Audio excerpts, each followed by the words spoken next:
Welcome to Dodgers Daily. Casey Porter here. So glad that you decided to tune in. Fans, today we have a very, very, very special guest. Joining us today is big right-handed pitcher in the Dodgers organization, Patrick Copen, and even bigger than when I talked to you this time last year. Because Patrick, man, I saw you in the spring breakout game, and I started texting my buddies. I was like, dang, who's this guy? And I was like, oh, that's Copen. He had short hair. He'd gained like 15 pounds, and he was throwing the ball like 600 miles an hour. And I was like, dang, man, this guy had an offseason, right? Yes, sir. Yeah, definitely made a lot of strides in the offseason, made it worth it. I didn't really want to leave anything on the table for my first full season. So tell us what you did before we get into this offseason. I mean, you just came into last year with a bang. I got to know what all you did to gain the 15 or so pounds, what you did to gain the velo, and then we'll get into the story about your hair here in a minute. But I got to know what you did last offseason to make such strides. Lots of focus on the weights, as well as medicine balls, explosiveness, and most importantly, lots of big meals. Lots of chicken and steak, and all the good stuff that will put on good weight and muscle to put myself in the position to strive for the upcoming season. That is outstanding. And then take us through what you remember about the spring breakout game. You look super excited to pitch. Oh yeah, I was super amped up. It was a little different setup than how I would normally go about games, obviously, but that didn't really faze me that much. Once I got on the mound for the actual game and the first hitter got in the box, the only thing that I was really thinking was just throw it as hard as I can right down the middle. Just try to get ahead of guys so I could show off my off-speed stuff. Just wanted to, look like a sound, solid pitcher out there, and show the reason that why I was selected to be one of the breakout pitchers for that game. Oh, that was awesome, man. Also, another guy that busted onto the scene that day, Edgardo Henriquez, who we saw jump all the way to the major leagues. Do you remember watching Edgardo that day? I had not seen him in a while, and he was another one that kind of took my breath away too. Do you remember that? Yeah, that was the first time I had seen him throw to hitters. But before we had both gone in, I was talking to him or trying to talk to him in Spanish. I've been working on it a little bit. Yeah, nice. And he had pretty much the same mentality as me. He was like, throw strikes, throw hard, from what I can remember. But yeah, he seemed super pumped for that game as well, and I really enjoyed playing with him in Rancho this year. Yeah, and before we get into some of your stuff, we're going to get into it here in a minute. I also wanted to ask you, we know that Edgardo Henriquez threw the ball 104, but right. Long before he did that, Ronaldo Yin threw 104 at Rancho. Mm-hmm. What is it like sitting in the dugout watching a guy pumping 104 like Ronaldo Yin did? I mean, the day that he did it, it was we could kind of tell when he was warming up that he was gonna do something pretty cool. Me and the other pitchers were giving him a lot of grief for only hitting 103, not hitting 104 yet, and he kept on saying next time I'm gonna do it. So that time I think his last warm up pitch was 100, and we're like, man, like he's gonna. I think he's going to hit 104 this time. And he hit 103.8 or something, and it rounded up on the TrackMan. So we started hyping him up in the dugout. We were up by 4 runs. It was the last inning. There was a day game. No one really was there. Yeah. And he just absolutely ripped one, and it was 104, and the dugout went crazy. The dugout was more excited for the 104 than the win, which was pretty crazy. But 104 is something you don't really see very often anymore. I got to know how Sean Coyne and Tronky, Ramon Troncoso, the two pitching coaches. I got to know how they reacted. They just stared at each other for a bit, and then stared back at us, and they just started laughing for a solid 2-3 minutes. I mean, what else could you do just to laugh when you see 104, right? So what's the fastest you hit this year? Of course, you're a starter, so you can't max out quite like a reliever, a one-inning reliever can, but you bumped up in the velo, no doubt. So talk about how the top end that you hit this year. I hit 99 a handful of times. Nice, Patrick. The most I hit it was when I came in after Kershaw that time. Super amped up, as anybody would be. But yeah, I came in flamethrowing that day. It was adrenaline through the roof, not an empty seat in Rancho, which, is super exciting for me. All right, so you have a lot of, I should say your offseason last year was fantastic. You have a lot to uphold this offseason to make the same amount of improvement this year as you did last year. So what is your plan for this offseason? If it's not broke, don't fix it. I'm going to, stick to the same pattern, put on strength, get more explosive, work on my mobility, stability, just kind of fine tune everything that I worked so hard to achieve last offseason, just make it, a little bit better and come back a little bit better than I was last year. So you got started with Rancho the year before, but you got your first affiliated promotion this year from one affiliate to the next. You got an ERA a little bit over 2 in June. I mean, you were just smoking hot during that time. It was awesome to watch. You got moved up to Great Lakes, which was fantastic, by the way, because you got to miss all the really cold weather there in Midland, Michigan, right? But talk about what that promotion was like for you. It was extremely exciting when I, finally did get called up. But it was when we were at Visalia, that's when it really clicked about, how to attack and get hitters out. And I just rode that for, a month to 6 weeks to just, continuing what I did that first outing against Visalia that really clicked, putting my stuff in zone, attacking guys, getting to 0-1 counts, stuff like that. And I just, gained a promotion. It was super exciting. I didn't really expect it when it happened. I was slightly scared when I got called into Drew's office to talk to him.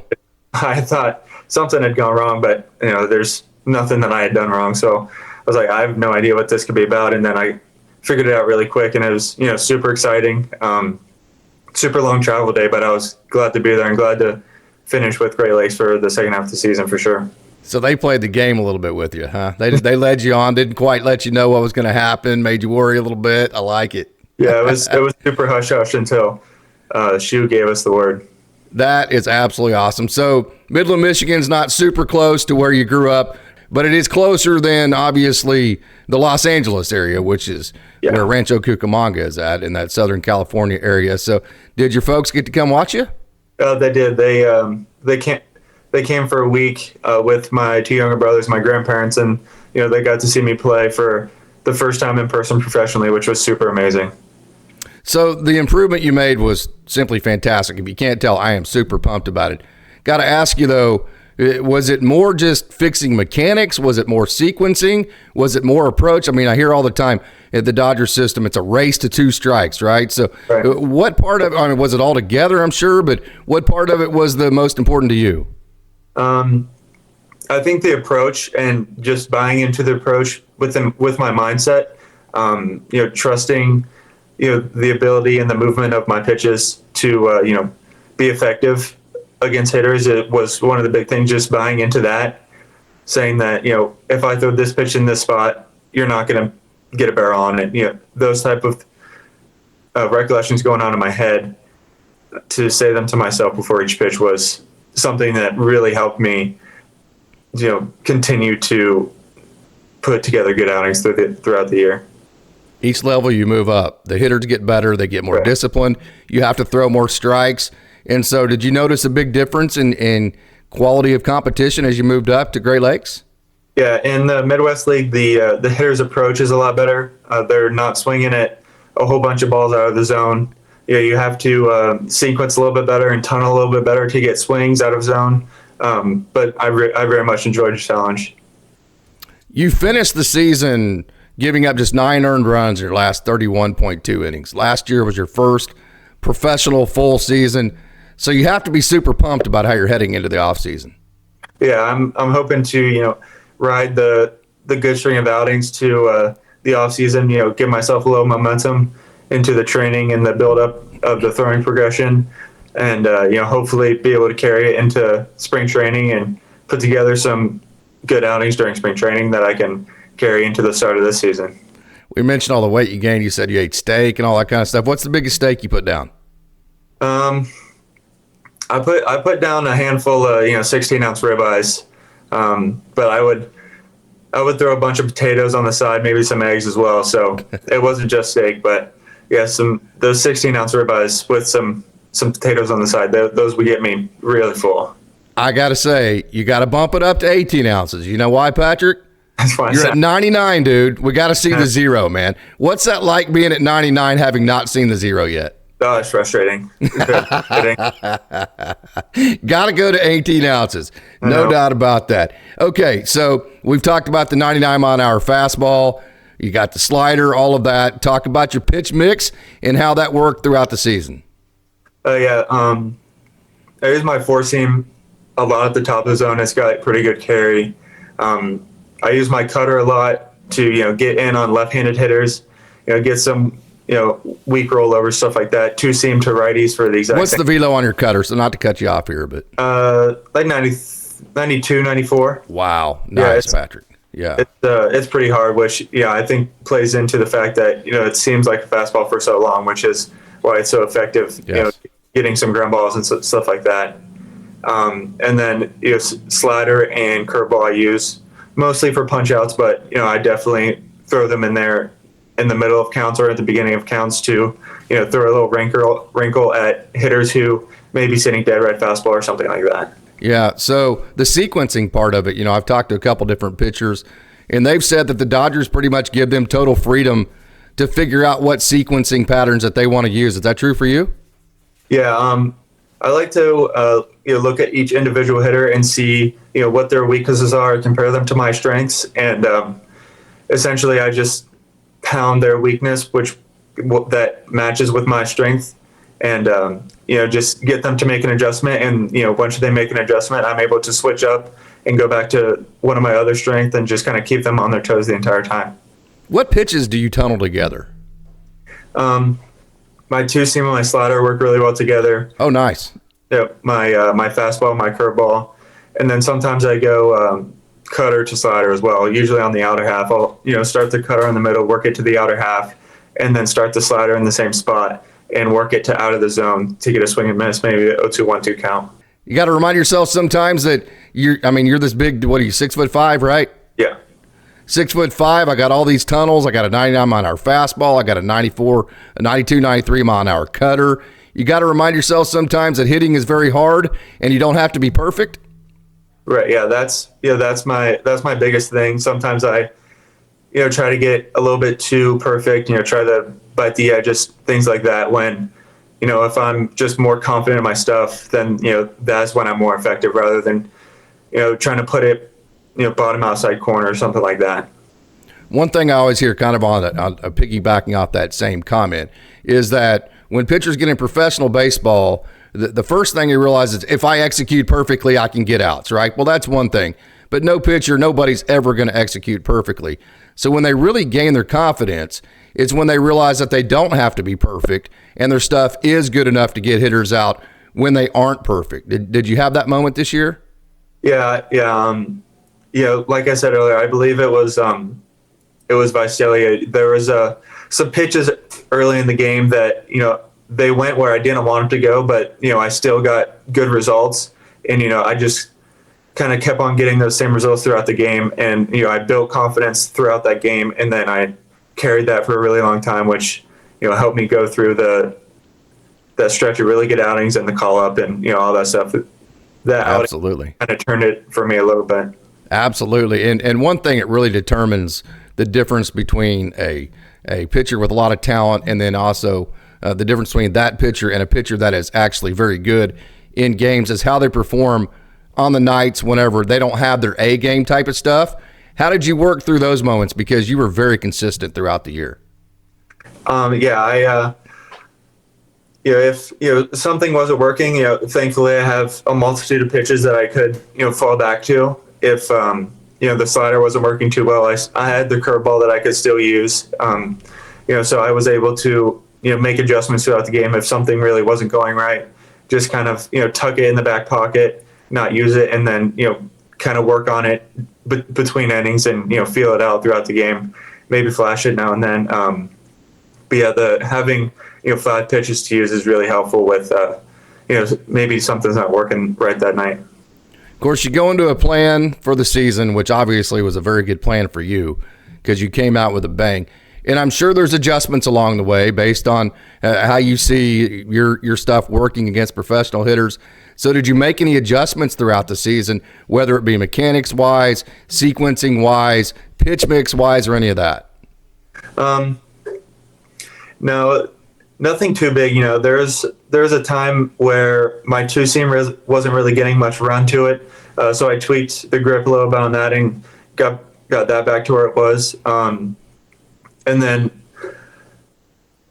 in the beginning of my stint with Great Lakes, my mechanics got a little bit out of whack. My velo dropped just a little bit, and I worked on just going back to my mechanics in Rancho just to work back to where I was then, and really just doing some drills and stuff like that to work back. But nothing super crazy, anything like that, nothing big.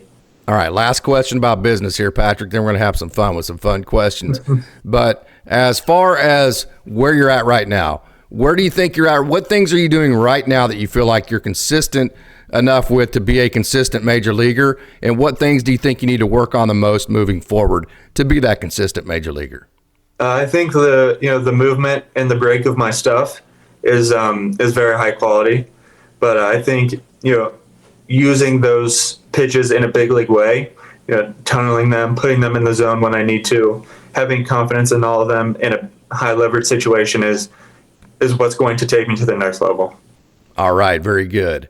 So that's the business part of everything I wanted to ask you. You ready to answer some fun questions? Yes, sir, I am. Okay, I've got to have a yes or no. You need to give a definitive answer right here on Dodgers Daily. Are we going to see 100 miles an hour in this upcoming season from Patrick Copen? 100% we are. All right. So we're giving 100% on the 100 mile an hour. Yes. Yeah. Oh, awesome. Fantastic. Okay. Here's kind of an interesting question to kind of find out a little bit about your brain, right? So we get on our phone and we launch all these apps on our phone, right? If you could be an app on your phone, what function would you perform and why? I would say that, I'm going to have to make it about baseball to, upload a video, pitching, hitting, fielding, whatever it is, and, find deficiencies in the mechanics of it through the phone, have the hook up to the biomechanics and, find deficiencies to where you can improve things like that, strength, mobility, stability, all that stuff. I think that would help development a lot, for, kids to professionals. I try to tell people that Patrick Copen eats, drinks, and sleeps baseball. Well, there you go right there. That's all you need to know. That answer right there is pretty darn impressive. Okay, so of all your coaches that you played for, probably including your dad and all that kind of deal, what would each one of those coaches all say about Patrick Copen in as few amount of words as you can use? Determined, hardworking, smart, and probably just the right amount of being a little bit goofy as well. All right, fantastic. Can you still dunk the basketball? Yeah, I can. I tested it a few weeks ago with my younger brothers. I still can. It'll be a sad day when you try it one day and you still can't do it. Yeah, trying to delay that as long as possible, that's for sure. All right, fantastic. Okay, if you could meet any celebrity or be any celebrity, which one would it be, who would it be, and why? I think meeting Shaq would be pretty cool, just to hang out with him for a day. He's seen all the videos and all the things that you see, everything that he posts on social media. He seems like a pretty fun guy to hang out with. I think it'd be a crazy day to hang out with him for a day.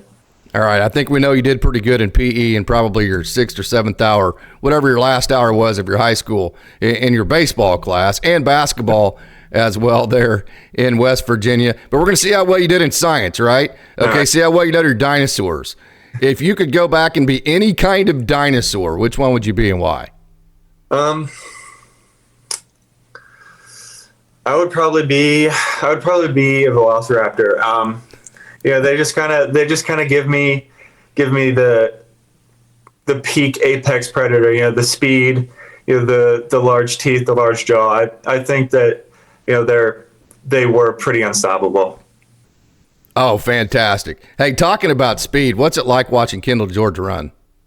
Sometimes it looks like he's flying. That's the best way I can describe it, especially when when he's going first to third. When he hits second base and gets that extra push from the base, it kind of looks like he lifts off a little bit in the air. Yeah, he's an extremely exciting player to watch. Lots of explosiveness in his game. Then watching Zaire Hope hit tanks, that's pretty fun too, isn't it? Oh yeah, that's a blast just as well. Absolutely, especially whenever you're pitching that night and they're the ones hitting, trying to give you the win on a bump. So, okay, not if, when you sign your first multi-million-dollar contract with the Dodgers, I got to know, what's the first thing you're going to buy and where are you going on vacation? The first thing I'd buy would probably have to be a house. Not sure where yet, not sure how big or anything like that, but I think that'd probably be the smartest and most beneficial thing to do. Vacation, I probably have to say somewhere like Jamaica, one of the resorts in Jamaica. I think that'd be really fun. Somewhere warm. Where are you at right now? I'm in Arizona right now at the spring training facility. Yeah, absolutely. That's quite a bit warmer than West Virginia, isn't it? Yeah, it's not very warm there right now. Once you get used to playing baseball in warm weather, you look back and you're like, how in the world did I play baseball when it was like 32 degrees outside, right? Yeah, that's been happening to me the past year and a half for sure. All right. Very good. Last question here, Patrick. I say that, then I'm going to ask you for final thoughts. But last fun question here. I asked you this last year and you gave a great answer. And so your manager there at Rancho Cucamonga, John Shoemaker, the most professional manager that I think I have ever come across in my life. Have you ever seen him out of uniform? If I have, it's been maybe 3, not 4 times. Yeah, for sure, I have not seen him out of uniform when we have a game that day. If I'm getting to the field early to get a lift in or something like that, he's there already, and he's in baseball pants and at least a Rancho Cucamonga Quake shirt. But the only time I've seen him out of uniform has been on off days. So okay, you had great coaches there, Sean Coyne, Ramon Troncoso, and then you had the great pitching coach there at Great Lakes with Dave Anderson and Richard De Los Santos. And so, man, you were in great hands. You've had great coaches. You had great coaching there at Marshall. You had great coaching in high school. So, hey, final thoughts of all the people that have helped you along the way. I wouldn't be here without my sports staff. It was even starting from when I could barely catch baseball. My mom, my dad, my grandparents, up until the college days. Them helping out, and now that my professional, them giving me advice, cheering me on. My girlfriend doing the exact same. It's amazing to have that support staff and to push me to be the best that I can be, for sure. You got to go out to California for your first time to play for Rancho Cucamonga. Now we got to keep working to get back to California, right? Because if you do that, that means you're in the major leagues. Absolutely.